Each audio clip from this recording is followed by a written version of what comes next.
Welcome to Teams Talks. I'm David Powers. Thank you all for joining us this afternoon. Today, our guest is Brittni Cole. Brittni's the Volunteers Manager with Mavs Edge Partner of the Dallas Holocaust and Human Rights Museum. Thank you for joining me, Brittni. Hi, thank you for the invitation. So happy to be here.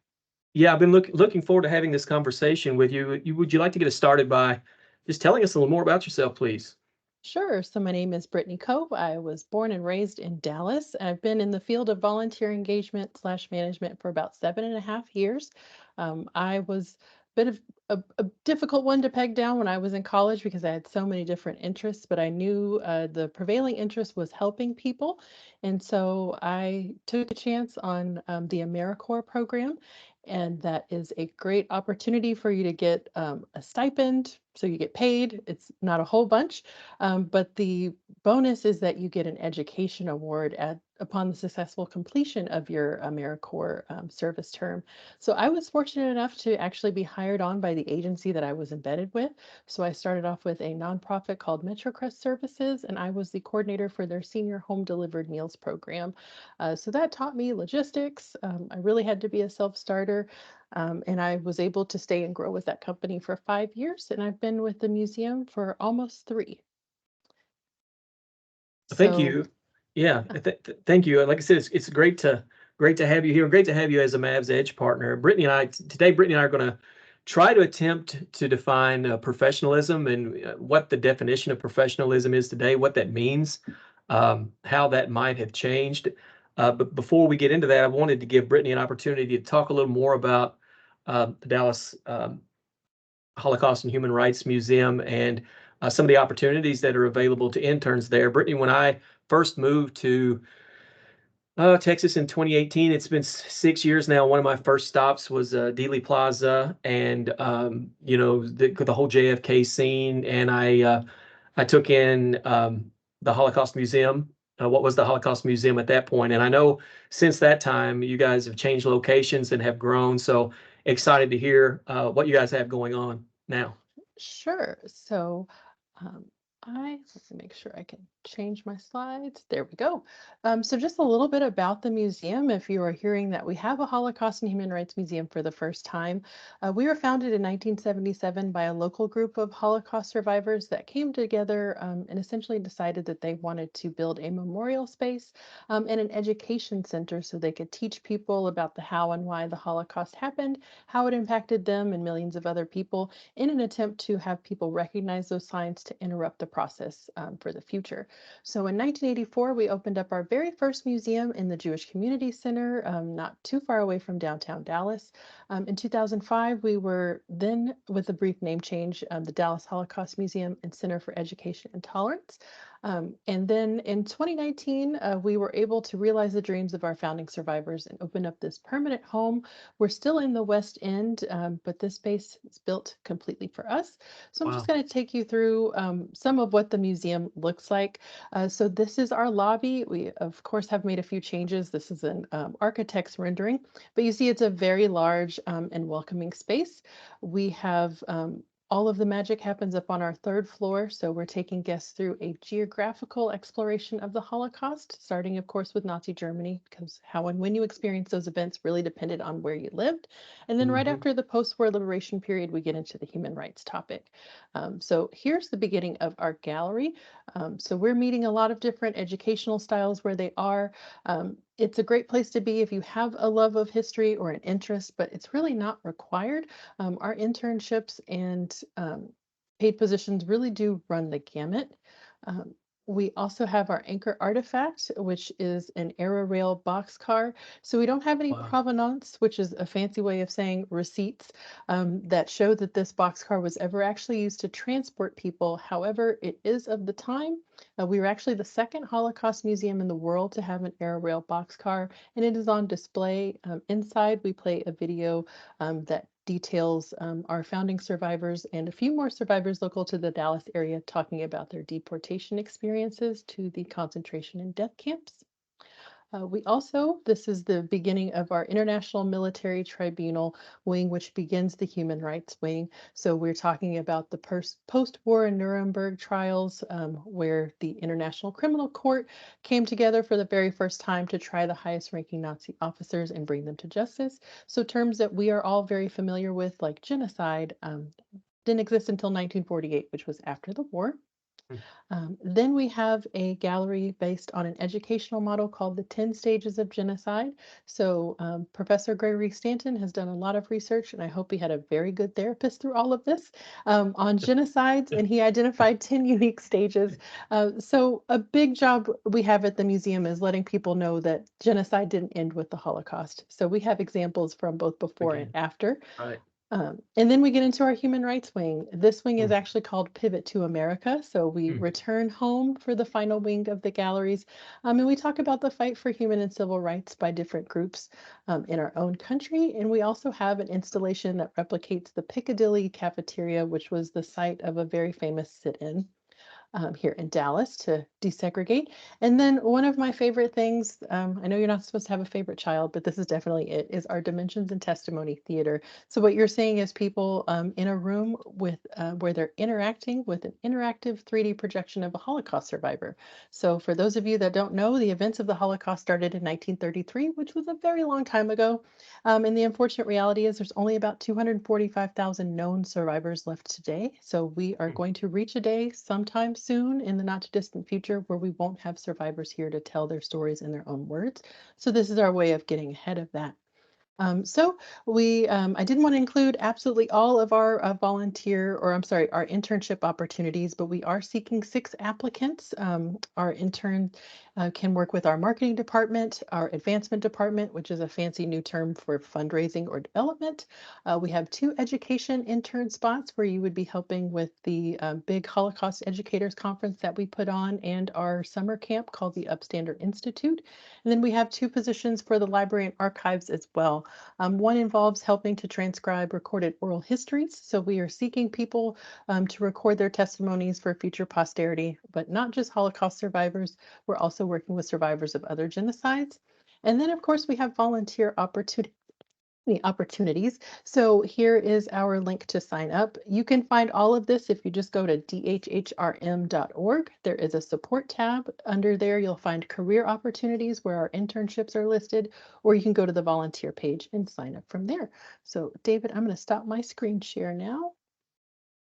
Yeah, thank you for taking the time to share it. And thanks for the photos. Like I said, huge changes since I last visited, and again, a separate location than probably back in 2019, new location as well. I started my career as a high school social studies teacher. So I taught U.S. history, world history. We spent, obviously, of course, quite a bit of time talking about World War II and the events surrounding the Holocaust. And I could talk about it probably for the rest of the hour with you. You did a great job. It sounds like you're pretty. Do you lead tours, or you sound very knowledgeable about the topic itself?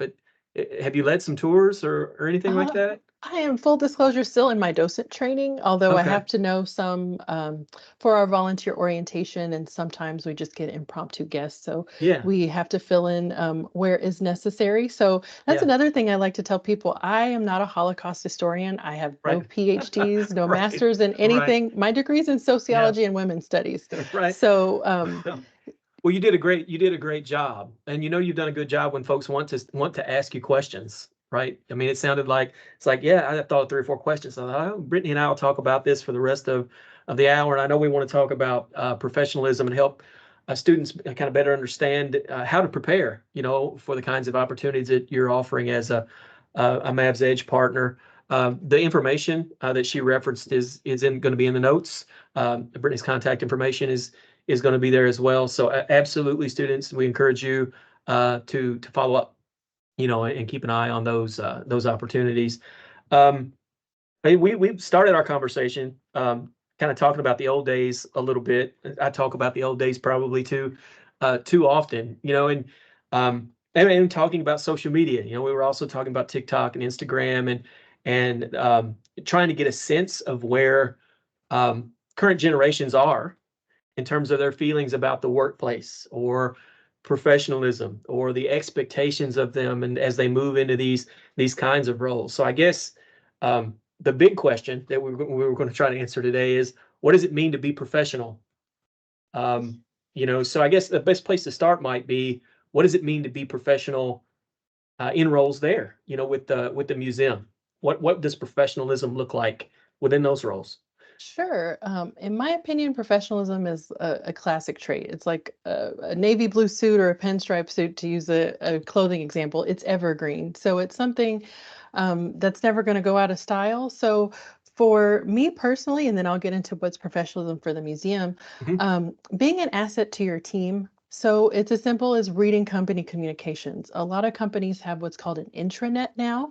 So Mm. instead of doing those newsletters or sending you 50 million emails, there's a centralized hub. Um, Learn more about the company, how they interact with the community. When you're invited to a meeting, actively participate. I see a lot of young folks think, oh, I'm not supposed to say anything, or I'm just supposed to sit here and take notes. You wouldn't be invited if your voice wasn't, if they didn't want to hear from you. Mm. Um, Also, remembering not to hit the reply all button. I think it takes a Yeah, while to get yeah, people into that habit. yeah. Could be a But disaster. Right. yes, Yeah. you don't want everything to go to everyone all the time. Hmm. I'm on several listservs, and sometimes I'm like, I wish this person would just reply to the person they're having the conversation with. But understanding and following company culture and being Mm. reliable and responsible, those are both classic traits and traits that we really look for at the museum. And also embrace feedback. And if it's not given, ask for it and make Mm. efforts to respond to it. Hmm. So don't assume, oh, I'm flying through this because no one said anything. Well, have you asked? There's always something that could be polished up. So here we have a very collaborative culture. People come from all walks of life. We're not a Jewish institution, which some people think that we are. They're actually a minority on our staff, and we have people who were born in the United States who weren't, who have different educational paths. So I think as long as you make an effort, that's really what most people are looking for.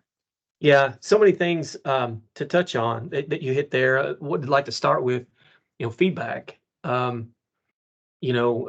Difficult. It's difficult for people to hear criticism. And that's something else that I don't know if um, you hear more and more about in social media, about how, I will say, thin-skinned maybe people have become, and how quick they are, to jump on a comment or to respond to a comment, maybe without giving it consideration. So, I mean, accepting feedback is so important. And I love your point about, asking for that feedback. Something I had just about every athletic coach tell me, and I found myself telling players, if I'm not giving you feedback, you need to be concerned, because that means I don't care. I'm not that engaged with you. I mean, so that's a way of showing that I'm engaged with you. I care about your development, is I give you feedback, right? So, Yeah. and some supervisors are more tactful in how they deliver that feedback maybe than others. But again, with maturity and professionalism, I just think that's a great point. Having enough emotional intelligence to calm yourself down, accept feedback, and reflect on that. I mean, I don't know if you have any examples or any other things come to mind when you think about receiving feedback or providing feedback to anyone. Yes. Yeah. On receiving feedback, I've got a pretty thick skin. Right. I didn't have the smoothest of upbringings. There was no silver spoon in my mouth, so I've had to Right. work for a lot of what I've had. And Right. I find that when people have an issue sometimes with receiving feedback, it's because they have wrapped who they are and their personality in with their job. Yep. So if your boss comes and tells Yep. you, you hit reply all on this, or you didn't make sure that you proofread this before it went out, they're not talking about you, the individual. So I think, we're in this culture sometimes of identity politics. My job is who Hmm. I am. I am my job. Hmm. Um, but no. And also I am, to help other people work with me, I tell them, look, I may have a lot of ideas. I'm not married to any of them. So Hmm. if you decide we're going to go in a different direction, or we've tried that and it's not worked, I think knowing when you can rebut and say, well, did we try it this way? Did we try it that way? Um, it's not accepting no for no on the first chance or the first time you hear it, but it's really more like, all right, don't take it personal. Like if someone wasn't coming for you, and I think we all know when someone makes a personal comment or a swipe Mhm. at us, then just assume that it was only about the job that you did and move on. Right. Yeah, and that's an interesting point and thought about separating yourself from your job, and something that I think, I think every generation kind of knocks on the generation coming up a bit. I know that folks that were older than me said, we were worthless and we didn't work hard enough and we weren't ever going to amount to anything. And I think, kids, your music's too loud. I mean, it just happens. I think it's just a natural progression that happens. Um, so, it's separating yourself. You talked about separating yourself from your job. I think in previous generations, people did identify more with their jobs and with their positions. But I think something that this generation really has going for it that I envy is uh, the focus on work-life balance and talking about work-life balance, and maybe being able to separate themselves from their job a little better than maybe some other generations did. And I think there is some conflict that occurs, Yeah. within workplaces between those generations because of that. Because, the older generation might look at them and say, you're 10 minutes late and you're leaving 10 minutes early, and um, Yeah. there's two different definitions and two different viewpoints with those generations, what it means to be professional. So I think that's a great point. You mentioning just trying to separate yourself from your job. And it kind of leads me to another thought about, um, some of us have had jobs. Well, with social media, I think sometimes there's the pressure or expectation or consideration of your professional self and how you're projecting yourself outside of the workplace. And that Oh, didn't used to yes. be a problem. You didn't used to be able to jump online and see staff members, you know, doing stuff on social media. So I was just kind of curious if you had any thoughts about that, more about talk more about that separation, and maybe what some of the challenges young professionals have um, with that, Yeah. or lack of challenges. Maybe they're better at it maybe Yeah. than I was. Right. I think because I'm a millennial. Mhm. I'm sandwiched between two generations. I spent a lot of time with my grandparents. My parents were both born in the 50s. And so I think there are just things that are tried and true, but my parents never had to deal with the fact that, if they posted something when they were 18, that it would come up or go viral or anything Right. like that. So I Right. think sometimes it might sound like a good idea, like, yeah, I'm going to jump on and I'm going to say something about this. But um, earlier in my career, I wanted to do the US Foreign Service, Hmm. or I wanted to seek public office. And so whenever I'm online, I would think, is this something that I would be okay with the entire United States knowing? Or is this Right. something that I would be okay if my grandma saw or Right. something? The grandma Um, test is always a good one, right? Yeah. Exactly. Yeah. So, just that can also bring in some characteristics of who is professional, because I will tell you, a lot of companies will go out there and look at your social media. They will look at your online reputation. They will look at what you're posting, because don't we all do it to elected officials and other people? Something comes up and they're like, oh, that person's canceled now. So, without getting into all of that, just awareness of how you look, what you say, and what you do. Um, if you wouldn't want the most sensitive of ears in your family hearing it, then perhaps don't post it, or maybe write it down privately and think about it before you immediately post it. So that attention to detail and that cognizance of the future. Yes, we live in the now, but you never know where you'll be 30 years from now. And you might not even be the same person, but there's this residue online of the person that you used to be. And it's pretty hard to back out of that if you get into a high level interview and someone asked about it. You might be ready to talk about what you bring to the team and how you're a quick learner, but not, hey, you posted something that seemed vaguely racist or anti-Semitic or Right. misogynist or et cetera, Right. et cetera. The list goes on. Right. Do you think grandma has made it to Instagram yet? I know grandma's on Facebook, but it's probably pretty close. I'd say Probably. she might be. I mean, Um, there's a lot of our volunteers are older. I think our right. median age is mid 60s, and they do whatever their grandkids do because they want to keep up with them. Oh, right. Right. Well, and I think this is a good time to talk about sometimes it's easier to identify things that might stand out as unprofessional. You know, Oh, yes. especially with the use of social media, the last thing you want to do is use it as a shoulder to cry on. I know a lot of folks do that. Mhm. They have a bad day at work and they try to be a little ambiguous or vague about it, but they post about it. Um, and that gets them in hot water. I mean, there's countless numbers of folks who have been let go, over Yeah. things that they posted on social media that they never thought would get out. So, are there other behaviors or things that you see typically that might stand out as unprofessional? Oh, yes. I have a personal example from an intern that the museum hosted this spring. So I'll say I'll go back and say what they are, and then I'll give the example. Sure. So, not accepting responsibility, Mm, ignoring boundaries with coworkers. So, for mm, instance, you may be someone that loves to talk. Well, the other person may also love to talk, but it's distracting for them to talk to you and to do their work. So, knowing mm. when is enough.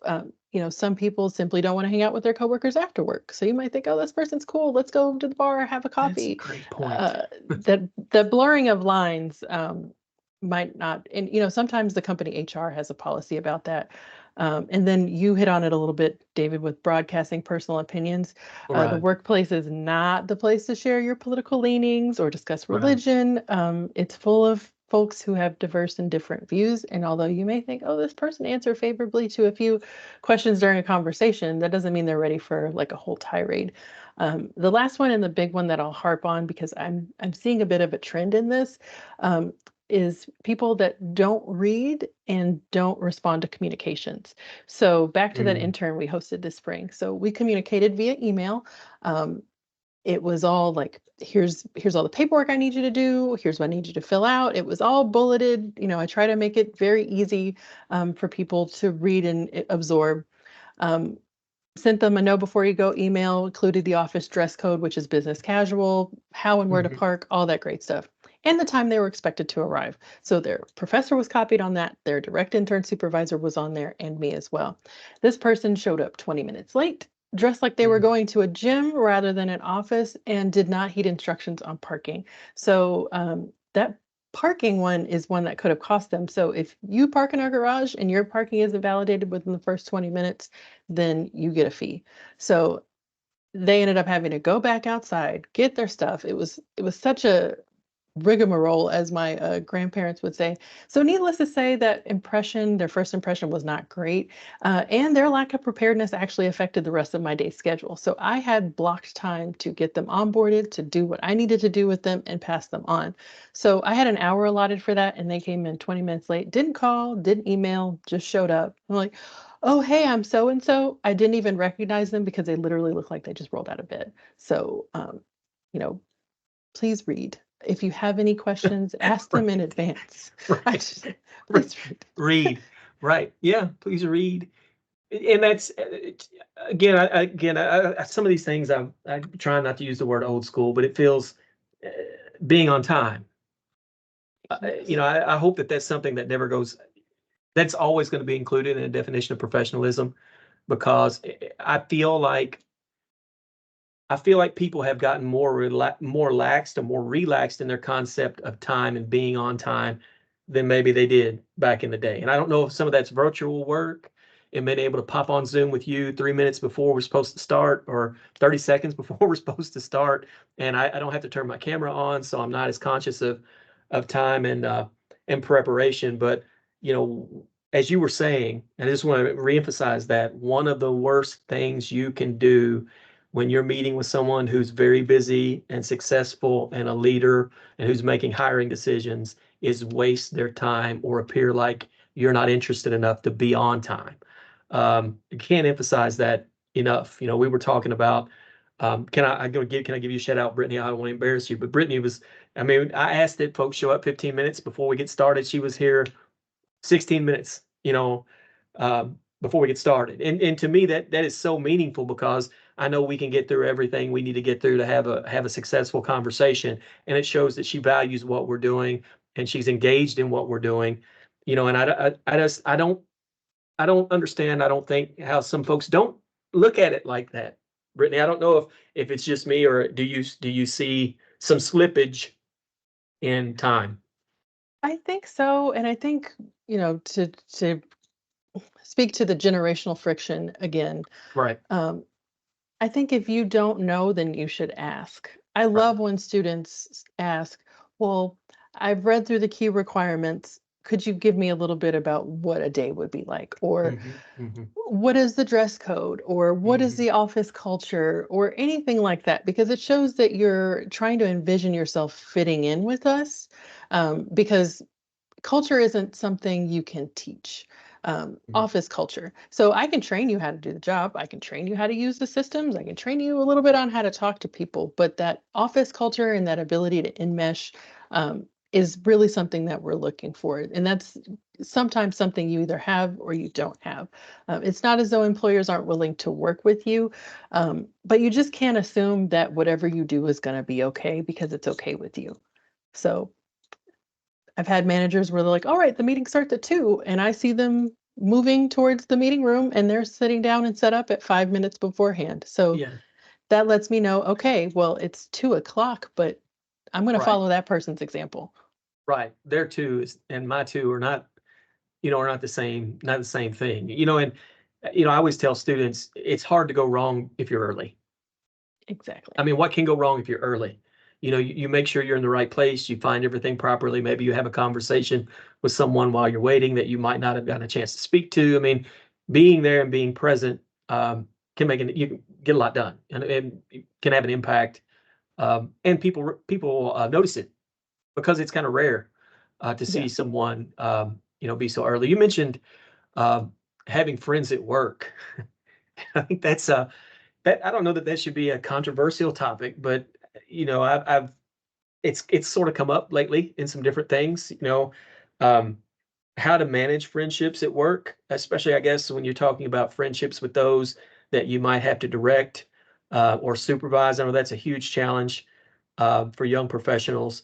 And maybe you mentioned, I think, there may be some folks who are not open necessarily to making best friends at work. Again, going back to some social media that I often see, I've seen so many folks get on and say, I don't go to work to make friends. I have friends. And these are usually folks who want to work virtually and not come into the office. I don't need to experience the office culture. I've got all that taken care of. Office culture for us is just cubicles. That would be the argument of just cubicles anyway. Here's what office culture looks like. It's just a bunch of cubicles. Um, so I was sort of curious if you had any other thoughts about, you know, um, handling those kinds of relationships at work. I don't know if where there might be in a position of authority or just advice for students who are coming into a position for the first time, how to be professional in those friendships, or any tips or advice you might have there. Sure. I think that's something those lines are easy to get blurred in my position because I manage volunteers. So part of Mm, my job is literally being nice to people and extending hospitality. And so as a result, I get to know people. I get to hear about their grandkids. I know about all the weddings. Hey, I'm going on an upcoming trip.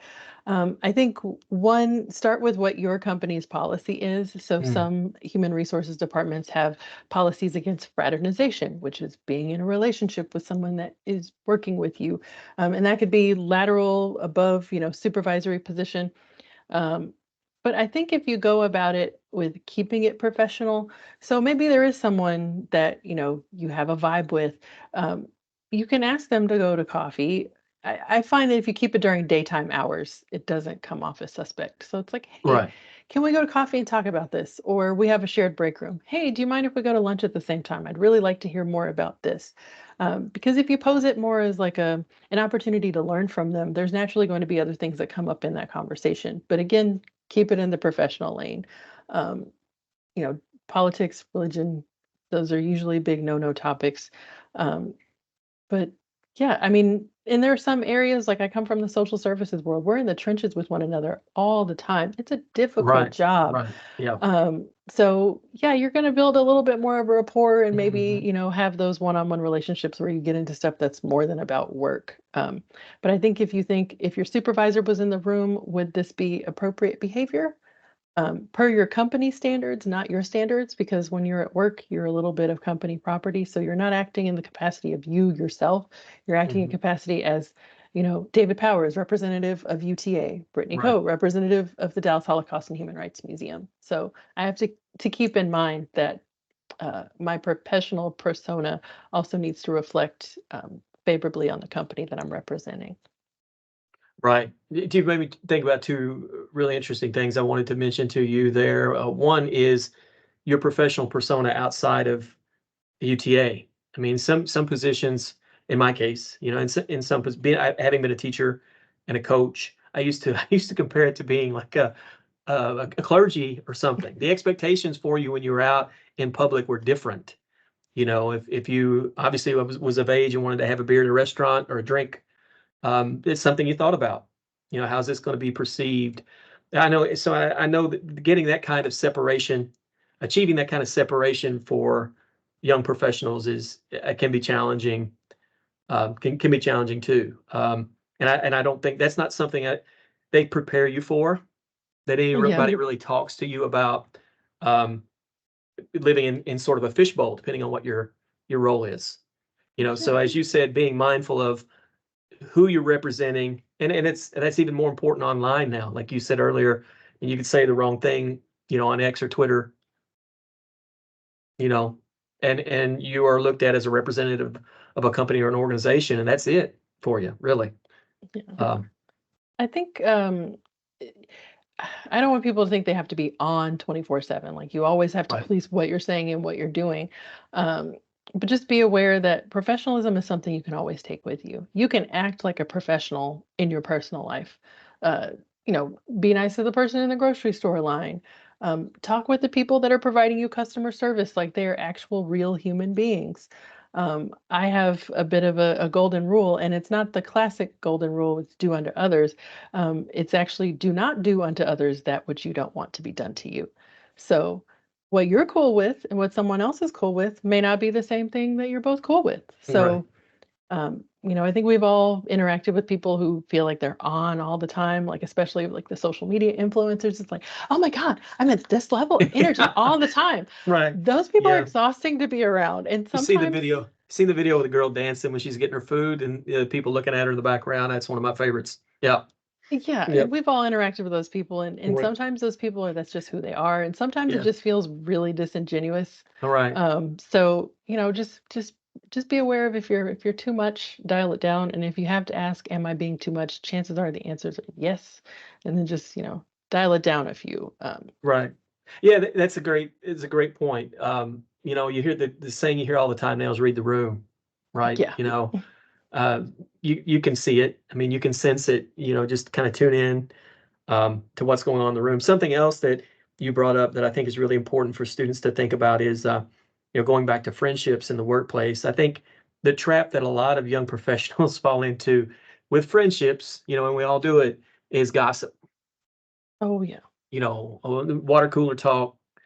Um, I don't think a lot of times students understand the repercussions and the consequences potentially.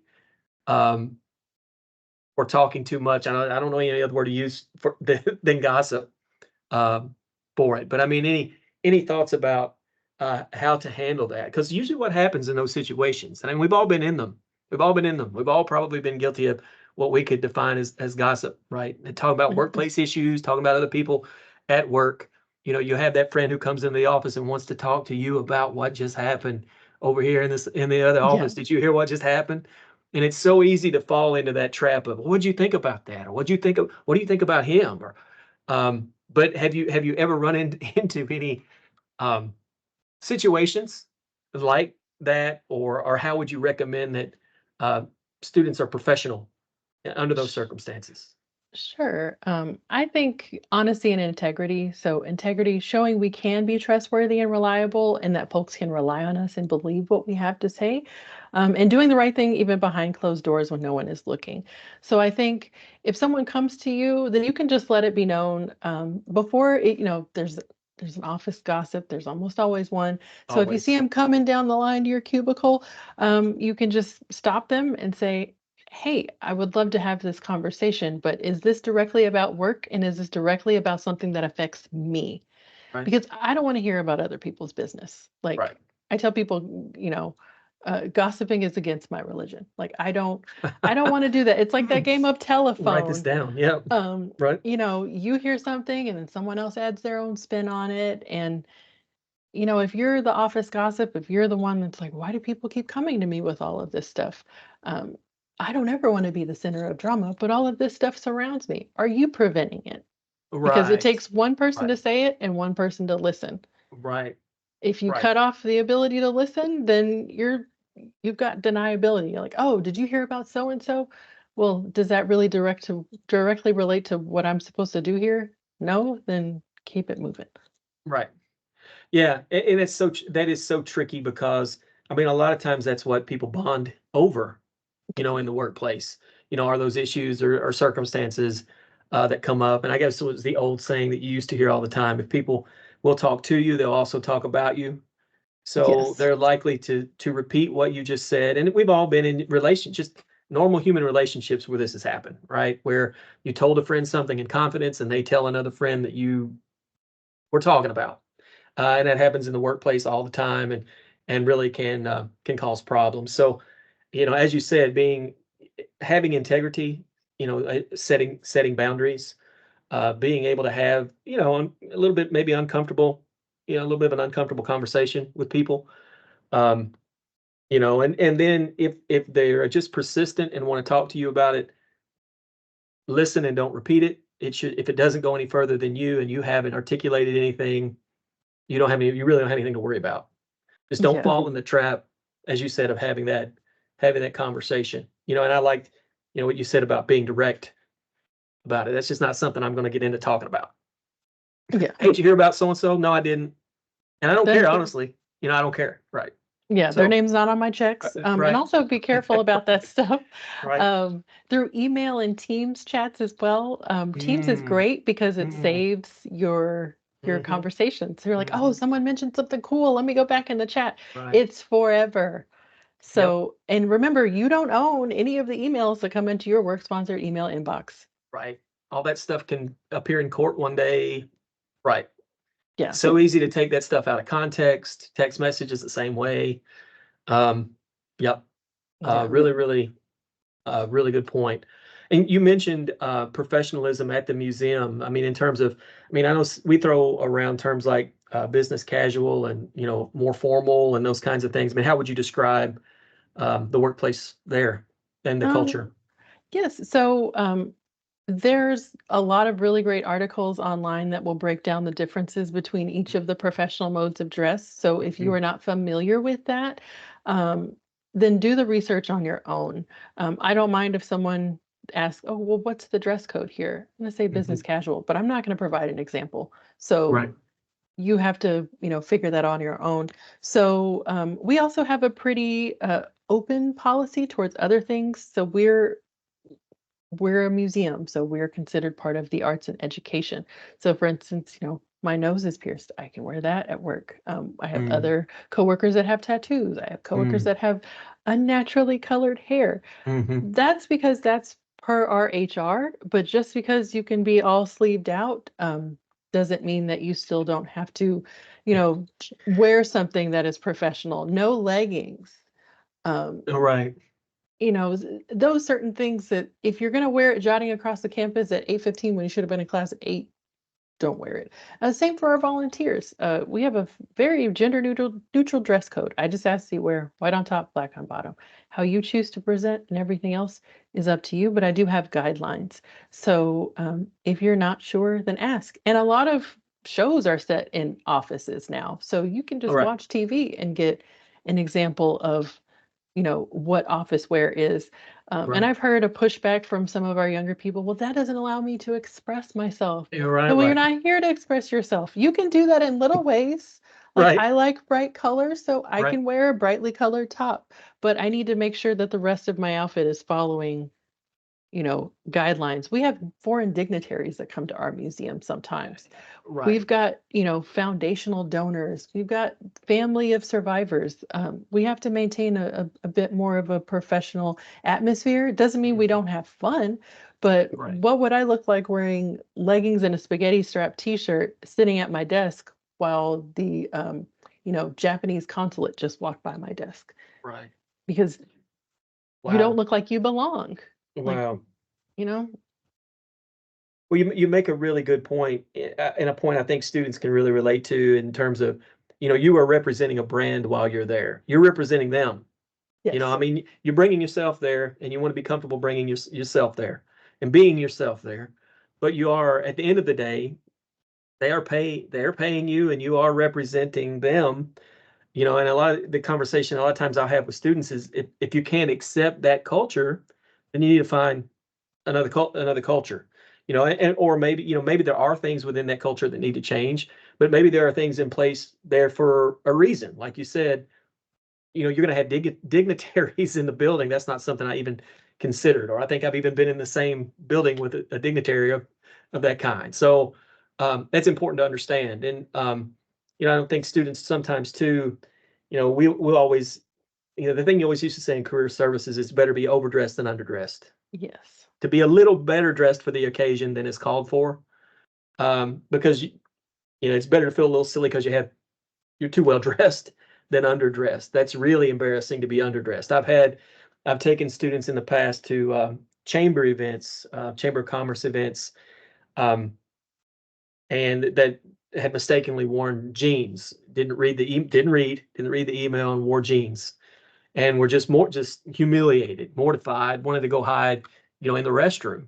You know, so yeah, those kinds of things are really important. And one other thing that I noticed just recently, we had our career fair, and of course we really harp, to students about, appearing professional, dressing professional, making a good impression. You've only got a few seconds, minutes at the most with those representatives, so you want to make the best impression possible.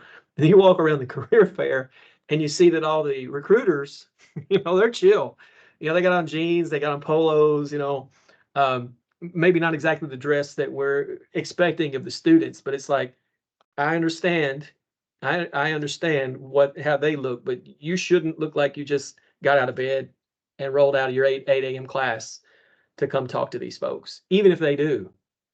And I don't think yeah. students understand that either, that they may have two different standards and expectations of how they are going to appear and how you're going to appear if you're seeking an opportunity with them, right? But also remember, they already have the job. So Right. something my dad said is, Right. get your foot in the door Yeah. and then maybe you can Yeah. relax a little bit. But Yeah. a personal example, my husband works for Peterbilt Motors, which is as blue collar as you can get. He builds trucks for a living. So when he had a series of interviews when he first got the job, I insisted that he wear a shirt and a tie. He's like, it's a group interview. It's at a Yeah. factory. Yeah. I don't care. Yeah. That was actually noticed by two of the hiring managers because Right. guess who else was in the room with him? A Yeah. guy with two baggy pants and a polo and some nice dress pant or some nice dress shoes. One guy showed up in a wife beater tank top and something else, but they noticed they're like, hey, we appreciate you coming in professionally. We'd like to invite you to another interview, and you don't have to wear a tie this time. So it's Right. like, oh, I'm the only one who's going to be wearing a tie. I'm going to get dirty, whatever. I don't care. Just humor me. And it Right. was noticed. And you Yeah. don't have to go out and buy a whole bunch of new clothes. Again, I didn't grow up with a silver spoon in my mouth. So Hmm. it's not that you have the best clothes. It's just that you're clean. You're putting your best foot forward. Don't bathe in cologne or, Right. and also take a look at, for ladies, how you're doing your makeup. Mm. So sometimes, there's different modes of getting ready, but for some employers, it's a little bit too much if you look like you're ready to go out for Friday night drinks with your girlfriends. Right. Um, it's great that you want to invest that time and everything, but some of those things can be distracting to people. So you just want to be as neutral as possible. So I recommend, dark colors. Don't do a bunch of crazy patterns or anything because you want your personality, and your resume to stand out more than, oh my gosh, did you see that skirt they were wearing? Okay, Yeah. well, they saw your skirt, but they don't remember you. Right. Yeah. All that's so important and such good stuff. I had a really good friend who's really good at the job, really passionate about it. Been doing it for 20 years. Had an interview recently, and I don't know that they took it for granted so much. They'd been with the company for quite a while, and it, you know, they're a friend of mine, so I'm biased, right? But I thought I can't imagine how they wouldn't give this person this position, right? So, but it was a bit of an elevation, from where they were currently. And when he took the interview, he did it in his car. I mean, I see that all the time now. We're so used to, especially it's a generational thing. People are used to being on their phone, FaceTiming, and then it's in the car, um, Yeah. without a tie. And those were the two things when I asked about it, and that cost him. What we thought, given this position, you would have worn a tie and been in a kind of a more suitable environment for this kind of role. Yeah. And just, man, to think that that might have cost you an opportunity, because sometimes it's that close. The decision is that close. Who's the better decision maker that fits this role a bit better? That might be the difference, honestly. So, Yeah, and it's not to say that things won't change. I mean, I think the United States Marine Corps just took out the requirement for ladies to wear pantyhose as part of their dress uniform, oh which my had been in place gosh, since 1948. I worked at a gosh, credit union that this was in the, I think I yeah, got that job in 2012. I was still required to wear pantyhose if I was going to wear a skirt. Did I agree with wow, it? No. Did I think it was antiquated? No. At that point, they were only 5 years away from having the requirement for ladies to wear heels in the office. So, wow, there are a lot of things that, you may not agree sad, with personally. yeah, However, you can fight that from the inside by, being a good person. I won't say good person, getting the job and towing right, the line. Um, and if you want to put your piercings back in, or if you want to roll your sleeves up after work and, show all your tattoos, right, then that's fine. You can do that after work, but it's about maintaining that professionalism inside of the office. And if you don't agree with that, then it's not the employer's job to, I don't want to say lower their standards, but adjust their standards for what is popular today. right. Um, People still have, do you think the president of the United States is going to walk around with like board shorts and flip-flops and show up to like the State of the Union, or I have so many comments about that, Brittany. I'm gonna try not to, but I won't try not to say them. I mean, um, this might be a good time to open it up. I know we have a couple students with us. Didn't know if you have any questions or would like to participate in the conversation. Would love to hear your feedback. I mean, in terms of some of the things we've discussed, and if some of our impressions, I'll say my impressions, because I think I'm the one that said most of these kinds of things, that there is a generational difference, in what the expectations are around professionalism. If I'm off base on that, I'd love to hear it. But you are welcome, if students are with us, to turn your camera on if you like. Introduce yourself and ask your question, or if you just like to unmute and ask a question about professionalism, we'd love to hear from you. I'll allow some awkward wait time while I'm thinking about another question.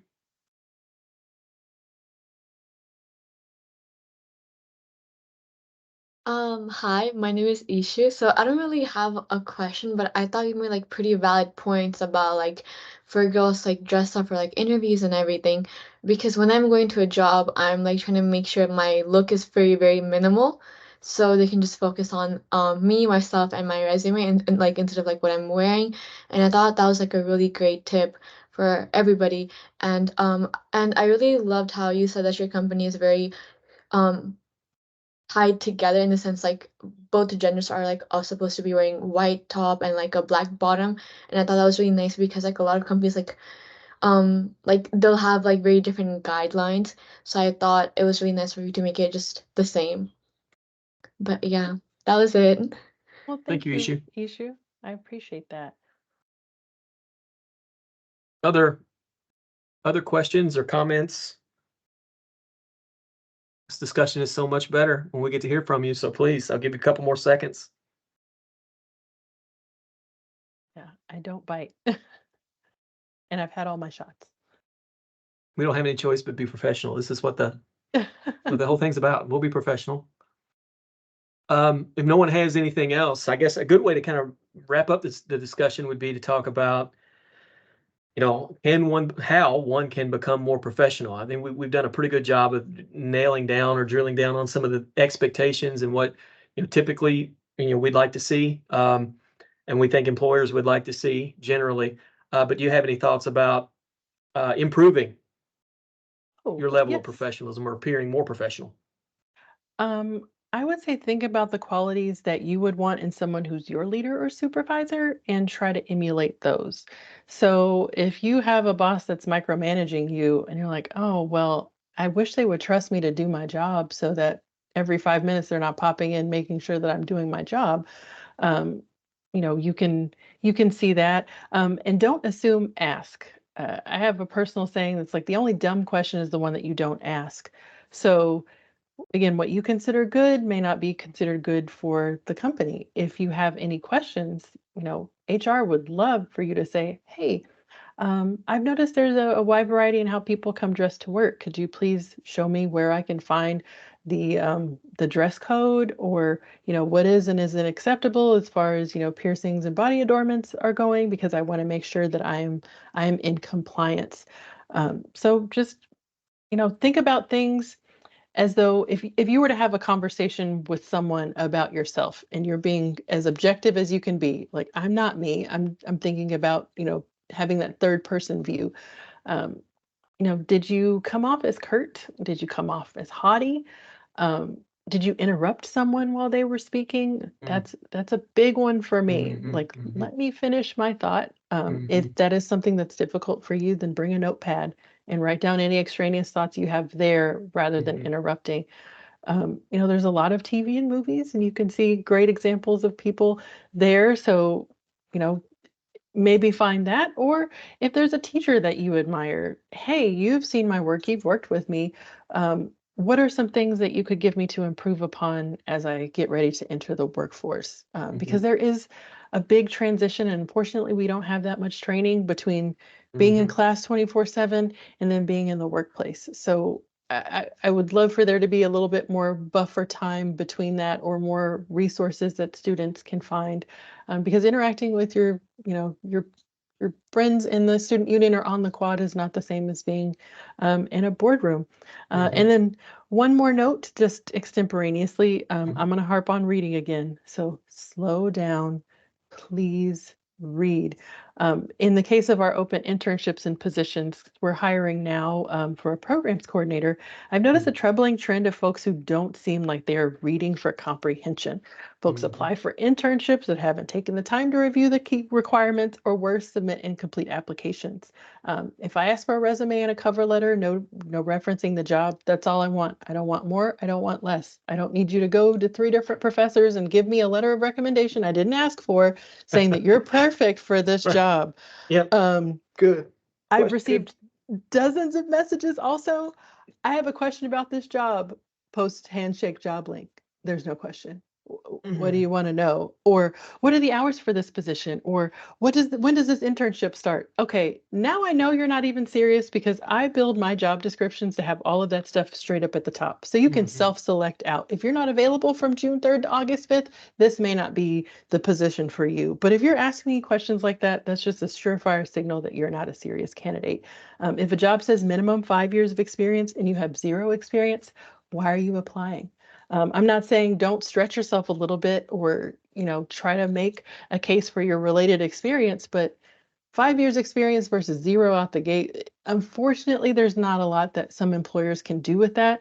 And mhm, the unfortunate reality is, if you don't meet the bare minimum requirements, you're going to get passed over. Most hiring managers spend 30 seconds to 3 minutes reviewing an applicant. So if that. you could have, exactly, if you have a glowing cover letter, that's not going to help you if I've got the job requirements up here and your resume says nothing about that. Also, if I'm asking for a resume and cover letter and you just send me your resume, I'm not obligated to tell you I also need a cover letter. Yeah. And then again, make multiple resumes and multiple cover letters. You might think the Dear Hiring Manager General one that you came up with, Student Services, is a surefire way to apply for 30 jobs in one day. That's great. You're not giving me what I needed to see, so I'm not going to read it. Yep. You can't follow instructions. That's not a good sign to get things started right. And that's so simple, but so important. And we see it all the time too. So thank you for taking the time to highlight that, to read. We have students apply for jobs, don't submit all the materials. I mean, student employment jobs, jobs within our office.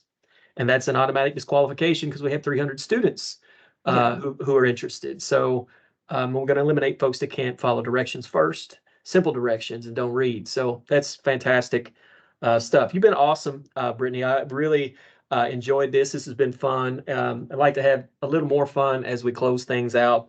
And we'll go through these really rapid fire. I know we're close with time, but I love for students to have an opportunity to get to know our guests a little better. And they learn so much from kind of our guests' career journeys. And I thank you for sharing yours to get us started. But real quick, 5 burning questions. 1, what was your first job? Or if you don't want to share, what was your dream job when you got started? Oh, I don't have a problem sharing my first job. My first job was working at a donut shop. So I took 18 hours my first semester. And so I worked Friday, Saturday, and Sunday. I had to report at work at 4 o'clock in the morning.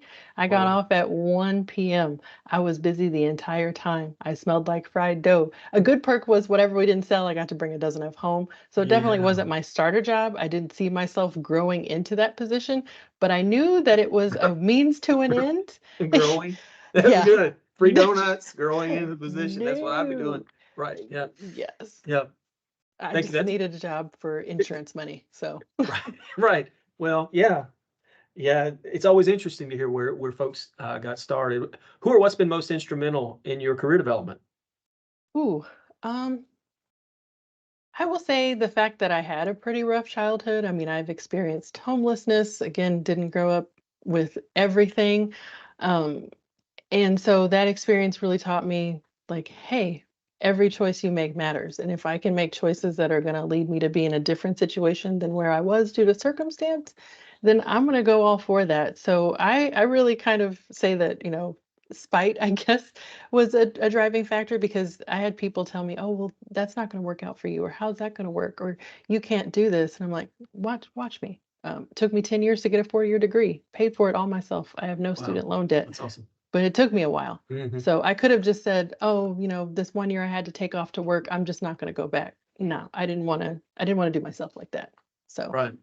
Yeah, thank you for sharing that. That's awesome. And again, something students need to hear and understand that, um, I've talked to so many students who get stuck in the middle of their education and just quit, instead of grinding through it and, getting where they want to go. So, do you have any role models or mentors? And you don't have to shout out names, but you're welcome to, or just anyone who's impacted you, a conversation you can remember.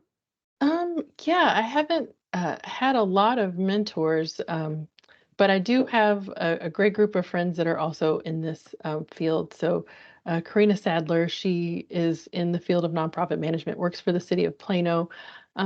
And she does a lot of different things, and she's a great sounding board. So having someone in the same field as you that you can have a rapport with, just say, hey, in fact, when I applied for this job, I didn't have a lot of confidence that I would get it. I clicked all the key requirements, but I was like, oh, do I want to leave this place? They've invested so much in me, but there's some things I'd like to do differently, and maybe it's time for a change.